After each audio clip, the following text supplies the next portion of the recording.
Today on the Freak Show, I'm going to teach you, yes you, how to be a psychic. Stick around. It might be quite freaking interesting.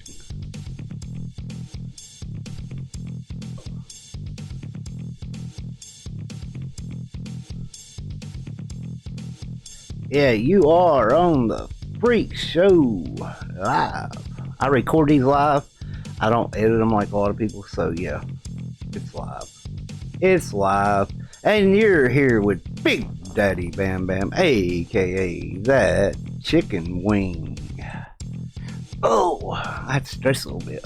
These shows get to me.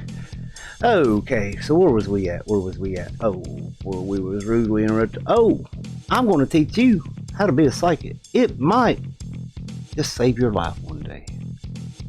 So, the biggest thing is, as you may or may not be able to tell, is I ride bikes. I ride bikes year round. Hey, y'all gotta look at me. And I've learned a couple things, and I like to share my knowledge. And I've had some people, who just start to ride, and they, of course, they went down and took the motorcycle safety course. I tell everybody to take that. I took it. I rode dirty for years. I had lost my license. I didn't know they took your motorcycle license. They took your other license, but apparently they do. That's been a decade ago or more. But anyway, I went and got my license back, got everything straightened out, jumped through the hoops, done the hoo-ha. And they didn't reinstate my motorcycle license when they reinstate my driver's license. I didn't think nothing about it. I didn't even pay attention to tell you the truth about it. I decided that I was in a bad mood one day, and I jumped off the highway, and I forgot how fast I was going, and I looked up, and there was them blink, blink in the rear view. Yeah, and I happened to be in the great communist state of Virginia. And of course, you know what happens when that happens. Well, me not thinking, me being in the mood I was in, there was a car in front of me, a car beside me, and it was being just going slow as molasses because they come from the shopping center right up near the exit where I got off at. So I split lanes and I took off, not thinking. Yeah. And of course, I got pulled over and they impounded my bike, and they didn't impound it, they just towed it because I wasn't allowed to drive because I didn't have a motorcycle license. Yeah. Virginia loves to tow things, impound things. That's their favorite thing to do, it seems like.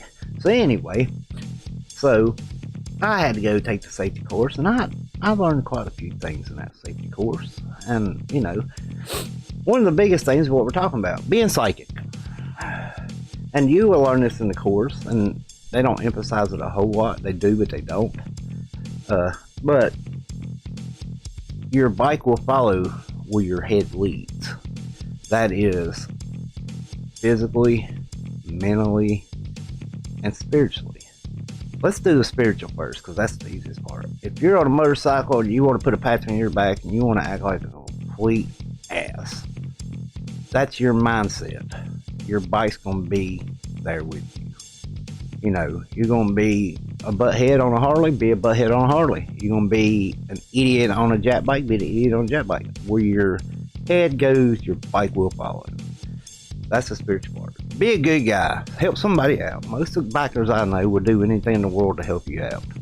Some of them won't. Some of them, are just assholes, for lack of a better word. But anyway, so that's the spiritual part. Now, let's talk about the mental part. The mental part is where your head goes, your bike's going to follow. So let's say there's a wreck in front of you. You're looking at the wreck going, oh my God, somebody got killed. That's your mindset. Instead of looking at the wreck and going, oh my God, I'm about to get killed. Your mindset should be either one of those. It should be, oh my God, there's a wreck. I need to get away from this. Once you're safely away, you can park the bike and come back and help people. I carry 2 med bags on my bikes at all times. And it's mostly for me, but you never know what's going to happen on the road. Okay, so let's see this wreck. Let's start off. You're driving down the road. It's a nice sunny day. No big deal. Car pulls out in front of another car. Pow! let's say you're on a 2-lane road going into a corner. Lady runs the stop sign, car hits her, next thing you know, boom. So, what do? You look at the wreck and go, oh my God. You go, no. You go, oh my God, I'm gonna die. No. You look at what we like to call an avenue of escape. Where you go depends on whether you're going to get out of this situation. Where your head goes is where your bike's going to go. Where your bike is physically going to carry you to safety. So what you need to do is look for the avenues of escape. Don't watch that wreck. Kind of look at the overall picture and look for avenues of escape. Physically look at your avenue of escape. Because if you're looking to wreck, even though you're trying to go towards the avenue of escape, your bike's going to go where your head's looking. If I'm looking this way and the escape's over there, even though I'm looking this way and I'm going, what? Your bike's going to be doing this. Your bike's going to go where your head goes. Now, say somebody does pull out like that and y'all are running, let's say 50 miles an hour. You see no cars going on the other side of the road. You can go around them that way. Pretty simple. Just go right on around them. As long as you're looking at the other side of the road and your head's looking right there, look at your escape. Don't look at your imminent demise. If you have to and there is a car coming the other way, you can still, believe it or not, you can split lanes. Many people do it. You know, don't slam on your brakes. You're going to lose control. Let off the gas a little bit. Take that 1 split second to find your escape route and go. Put your head in that escape route and go. If you have to split lanes, you're going to want to pay attention to how much room you got on each side of them handlebars. So you need to be paying attention to you, not the wreck. Not, thinking I'm going to die. In that split second, you need to be paying attention to you and where that head's going and what you're looking at. In the military, they call it avenues of approach. So whenever you set up a perimeter, you figure out which way your enemy's going to come at you. You might set booby traps here, booby traps over here. You can't see you can't see this hand. Sorry. Sometimes it gets weird. But you're looking at, you set a booby trap here to booby trap here, they're going to come right in between the booby traps. When I was in the military, the biggest thing, I was an LPOP, which is listen post, outpost. Observation post. LPOP. And I was out in front of the whole platoon. They had to get past me before they get anywhere else. I had claymore mines. I had this. I had that. My job was to set the perimeter so at night I could listen for what's coming, and during the day I could observe and give warning to my troops who might be asleep. Half of them be asleep while the other half are walking duty. And after being in the field for 3 or 4 weeks, everybody's tired and wants to sleep. And they're not on the very top of their game until everything hits the fan. Well, my thing was, say shit's getting ready to hit the fan, wake up and get ready because they're getting ready to come past me. So I might be, 2 clicks out in front of everybody. And like I said, avenues of approach. You could control the avenues of approach. Your avenues of escape, you can't always control. When you're going in clearing a building, you got different ways to clear a building. You might come in from the ground up. That way nobody can get past you. Or you might come in from the roof down. That way they can go out the front door. Like I said, if it's a bank, you want the people to run out the front door. So you come from the ceiling down. You see all the guys fast roping or rappelling into these buildings and, starting on top floor and work down. That's leaving an avenue of escape so that the actual bank robbers can't escape. You know which way they're going to escape and you're ready for them. Same thing. You don't know what's going to happen out there. You got yourself in this situation. You have to get away from this situation as quickly and safely as possible. So you have to, in that split second, make up all your decisions. Most important thing when making those decisions, see the picture, look to your escape route, and go. Physically, your bike is going to go where your head goes. Where that nose goes, that nose knows. Where that nose goes, that bike goes. Okay? That's the biggest thing. Now, practice it. Between using counters and stuff, practice it. Go out in the parking lot. If you're a new driver, go out in the parking lot. Set up, have your buddy throw something out in front of you and get away from it. I mean, it's that simple. Maybe have them throw 4 or 5 cones out and you figure out how to go through them. If you want to practice, that's a good way to do it. I've seen a lot of my buddies hit cars at stop signs. Pow! Run right into them. When they run a stop sign, what are they supposed to do? When I come to a stop sign at a 4-way cross, I have to remember where the camera's at sometimes.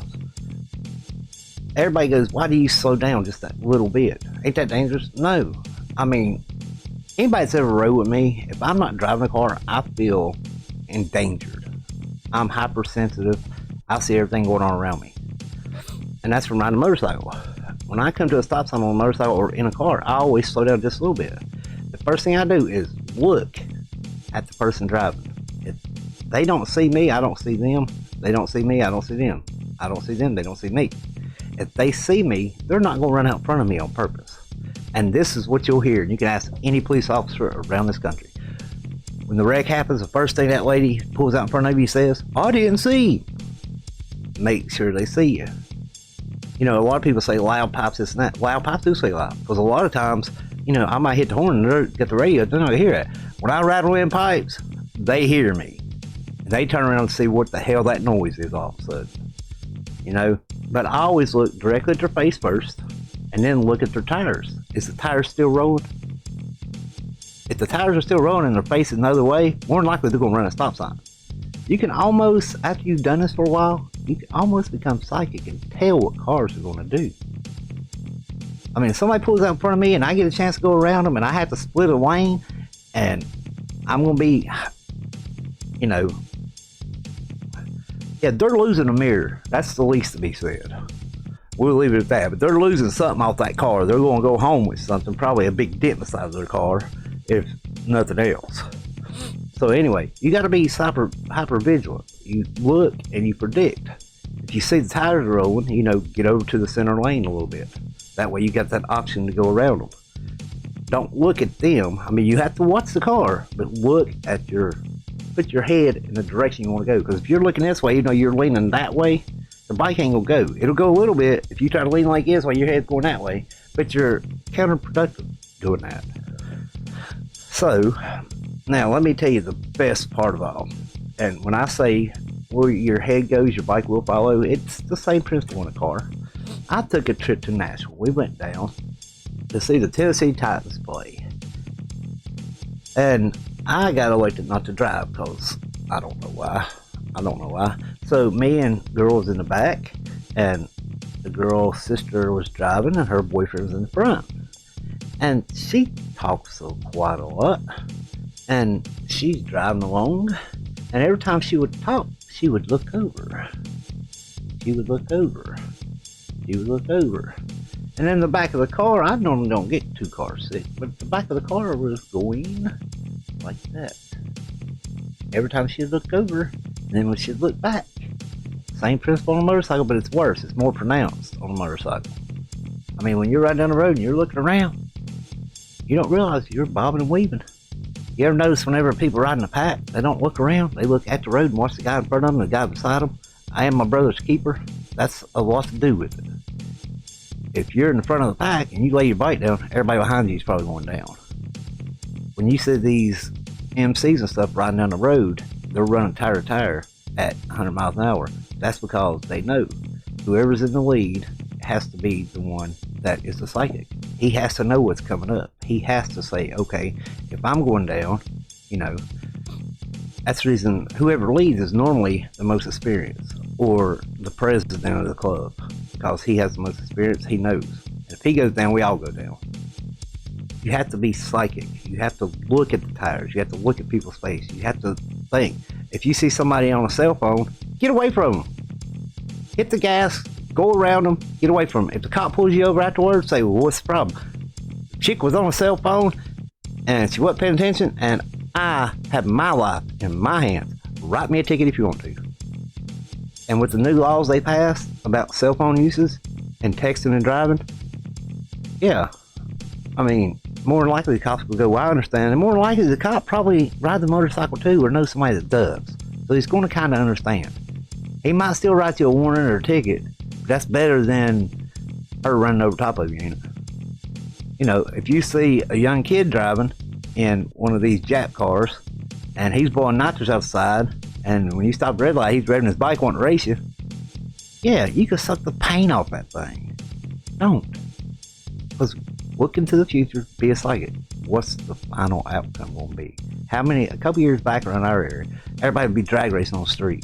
And all kind of people got killed over it. They'd be drag racing, somebody pull out in front of them, because you couldn't see the blind spots. They didn't look ahead.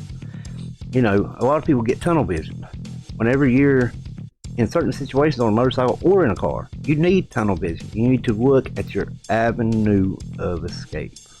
Okay, so anyway, I've rambled on enough for tonight. I just was asked that, so I figured I would give my version, and that's one of the best tips I can give you. Where your head goes, your bike will follow. Until next time, people. Like and subscribe so you can get free, y'all. And don't forget, hit that bell so you can tell when we are here.